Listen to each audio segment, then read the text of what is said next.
Mon nom est Simon-Pierre Savard-Tremblay. Je suis le député de Saint-Hyacinthe-Bagotte-Acton, région de production et de transformation agroalimentaire, s'il en est une, de même que porte-parole du Bloc québécois, notamment en commerce international.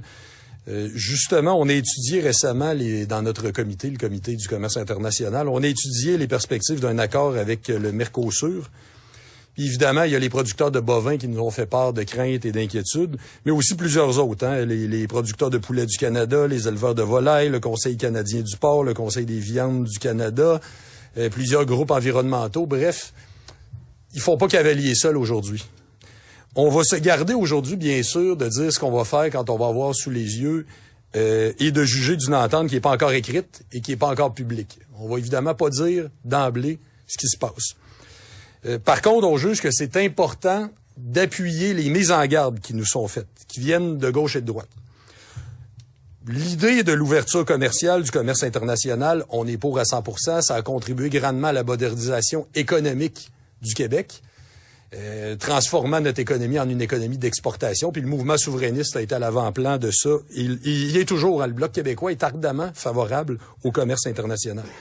Mais par contre, notre rapport, il n'est pas religieux pour autant. Si une entente devait être mauvaise, si un accord devait être mauvais, il faudrait pointer ses aspects les plus négatifs et s'y opposer le cas échéant.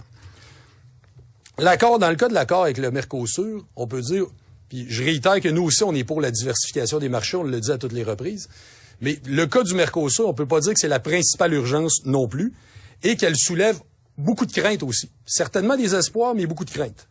Le Mercosur offre peu d'opportunités, selon ce qu'on en sait, pour les secteurs agricoles, en raison de la forte compétitivité des pays comme le Brésil, qui est un grand exportateur, dans des normes qui vous ont été expliquées beaucoup mieux que je pourrais le faire par ceux et celles qui le vivent au quotidien, à savoir les producteurs ici présents. Les gains seraient limités, voire inexistants, puis toute ouverture doit bien sûr être encadrée.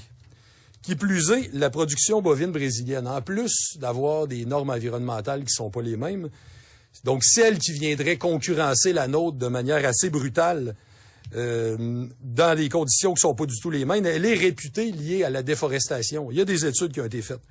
Comme on le sait, la forêt amazonienne, c'est le poumon de la planète. Ça a une extrême importance. Ça rend notre air qui est plus respirable. Ça rend notre air plus respirable. Ça contribue à préserver le climat en emmagasinant le carbone dans ces milliards d'arbres. Or, l'Amazonie, c'est traversée par des féroces incendies depuis très longtemps qui menacent les peuples autochtones qui y habitent et aussi plusieurs formes de vie animale et végétale.